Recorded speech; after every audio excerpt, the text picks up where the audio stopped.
Hey, before you ask it, Ask who? before you either ask All right. me a question or express a thought, I want another huge hand for Tree Guys. And remember, as you exit, you are going to sign a form that's going to obligate you to come in here once a week and have dinner. I didn't tell him about that, Anthony, but the form's going to be waiting. Yes, sir. It's about what you're talking about at the moment. I got on my computer at work there, and being at work, you can't hear me? You're fine. Go ahead and wait. Go ahead and wait.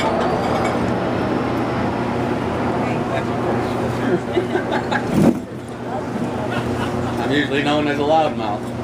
All right, I got work. I got my computer. I'm in the middle of a bunch of people there, and there's no privacy. You walk by, you see everything, which is fine. I ain't got nothing to hide. But on there is my picture of Reagan, and underneath it is his famed quote that says, "The most fearful words in the English language are, 'Trust me, I'm the government. I'll take care of you.'" So the one thing you're getting at is you're talking about Obamacare, and I'm first generation in the United States. All my family came over from Italy, and I'm really curious because I don't see a lot of them down here. Are there any other Italians out here?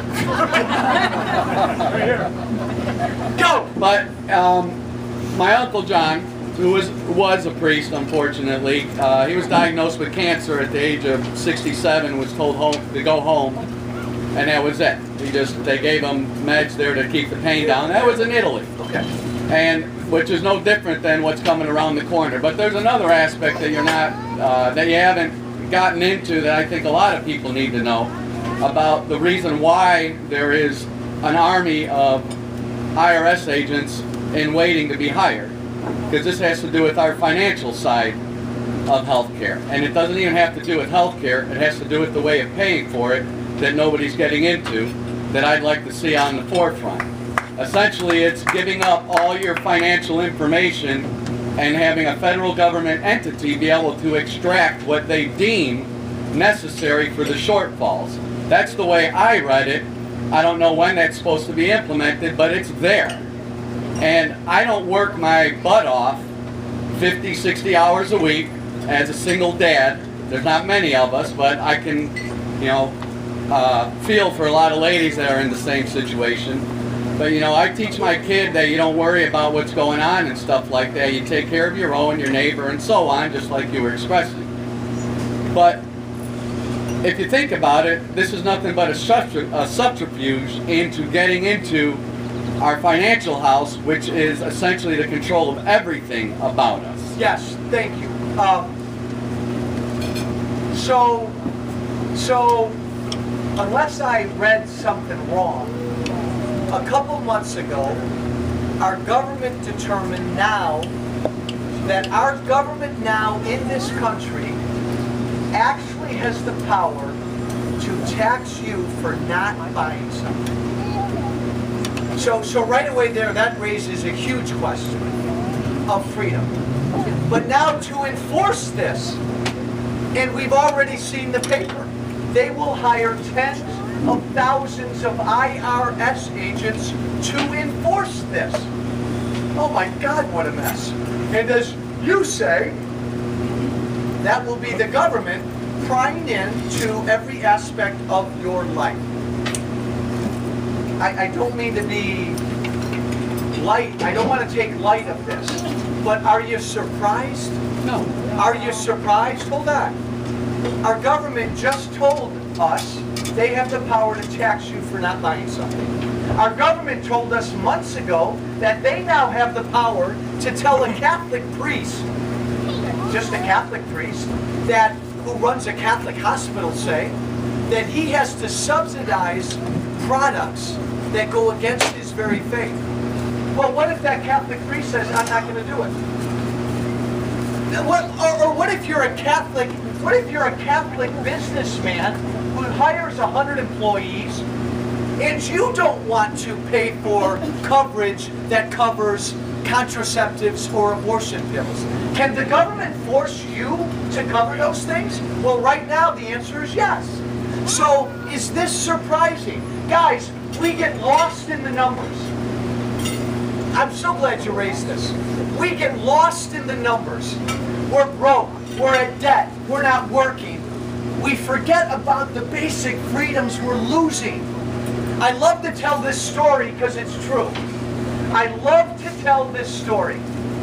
In trying to defend Obamacare before the ruling, a lawyer in Obama's Justice Department was testifying. And she was asked a hypothetical question. Imagine this, a lawyer in Obama's Justice Department. This is so good, I'm going to wait till...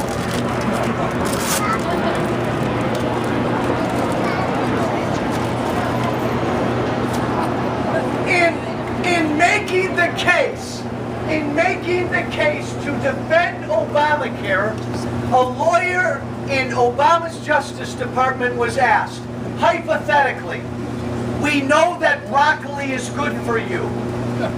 Could you envision a scenario where the government can force Americans to eat broccoli? Don't laugh. Her answer was, it depends. It depends. The person that asked the question was so startled that he asked a second question. In order to encourage Americans, if GM is in trouble, can you envision a scenario where your government can force Americans to buy GM cars?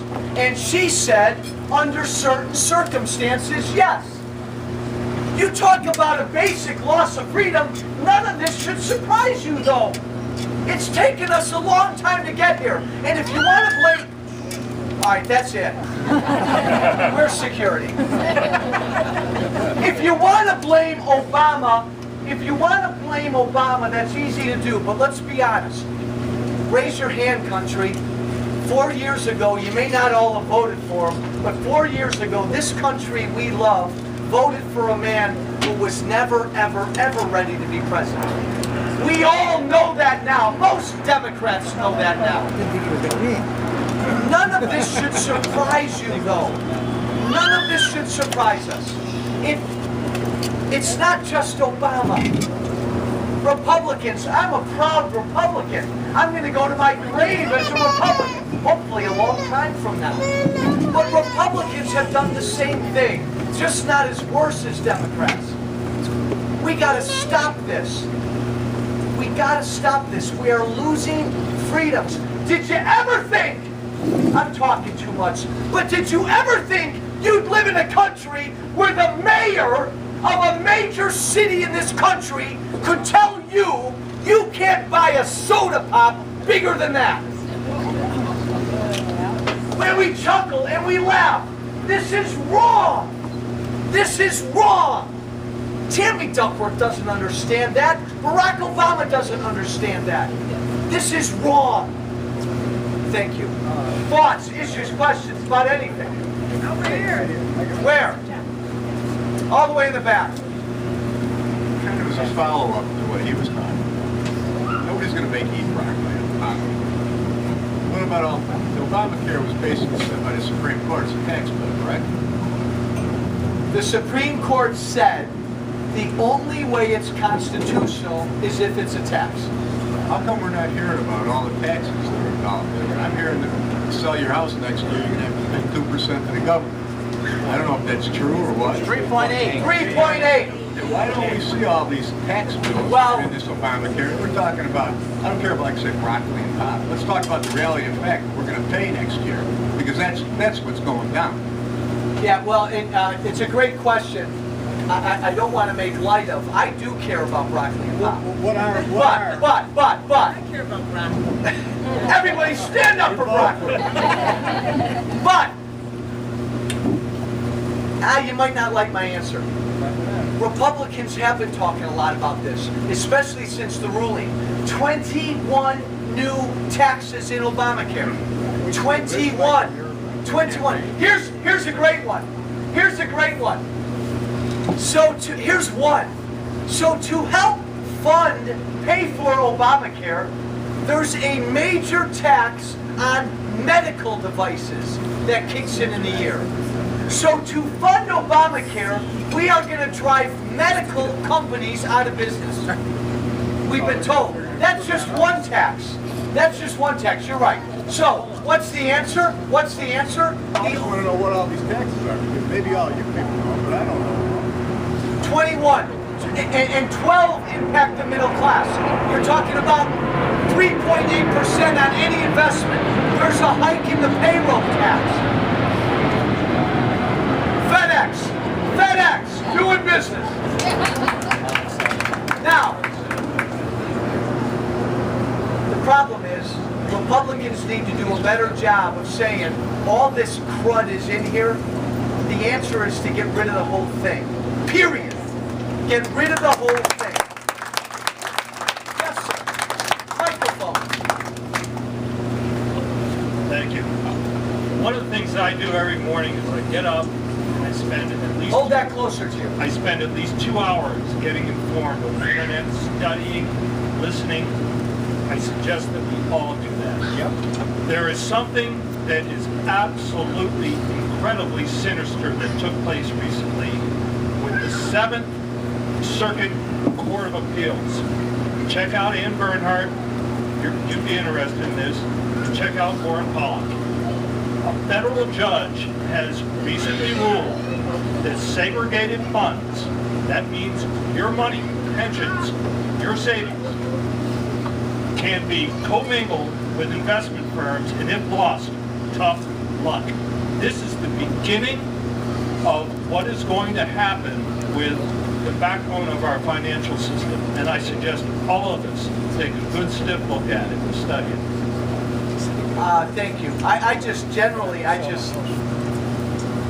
A few years ago I was pretty down because I think we were asleep as a people. I think we've woken up. And you make a great point generally. You better pay attention this year. You better pay attention this election. Obama and the Democrats are hoping you don't pay attention. You better. Thoughts, issues, questions? Yes, sir. Go Bears, they won last night. Robbie Gould, the field goal at the last minute. 57 yards.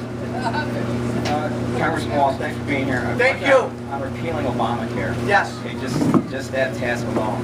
Let's just say some good things happen, you get reelected, the House stays with the good guys, Mitt gets elected, but now we have a bipartisan Congress. How does this get repealed when you've got Reid and his minions, you got Durbin here? I mean, how do you reach across the aisle and convince them that we've got to repeal this? Because that's going to be the challenge. It's a great question. If the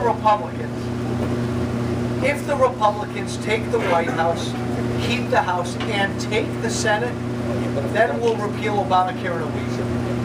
And by the way, if that happens, I can tell you right now, there are a lot of Democrats in Washington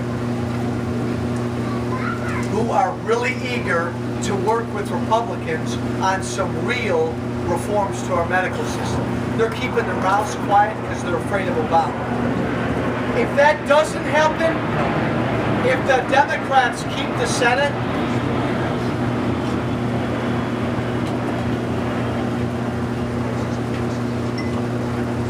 I'll speak for me, then probably what will happen is Mitt Romney in the White House and the House Republicans will go to Harry Reid and they'll say, Harry, we got to repeal this whole thing. And then let's have Republicans and Democrats sit at a table and start over and figure some things out. If Harry Reid doesn't go along with that, and by the way, there's going to be a lot of pressure on Harry Reid to do that. The Republicans may not win the Senate, but they're going to increase their numbers. So Harry's power is going to be limited. If Harry doesn't go along with that, then I'm certainly going to tell Mitt Romney, starting on day one, we don't give a penny to implement anything in Obamacare. We cut off all funding. And again, if there are anybody here who's, you wish we were more bipartisan and we got along, sorry. Obamacare will destroy this country. So there's no way to compromise your